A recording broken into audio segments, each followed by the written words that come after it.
आप सुन रहे हो रंजीत दिलदार को।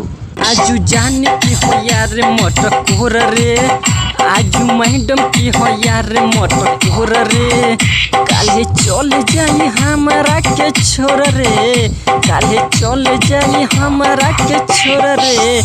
आजू मैडम की हो यार मटकोर रे, आजू जान की हो यार मटकोर रे। आप सुन रहे हो रंजीत दिलदार को। ये सॉन्ग भाई डुइट सॉन्ग है। रहल न जाता ये रानी, दिल तोहरे फेरा में भटकल बा,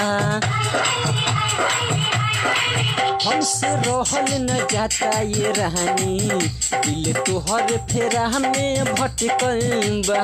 सुनो इयरऊ तोहरे निशानी, सुनो इयरऊ तोहरे निशानी, पेट में हमारा लटकल बा, हमसे रहल न जाता ये रानी, दिल तोहरे फेरा में भटकल बा।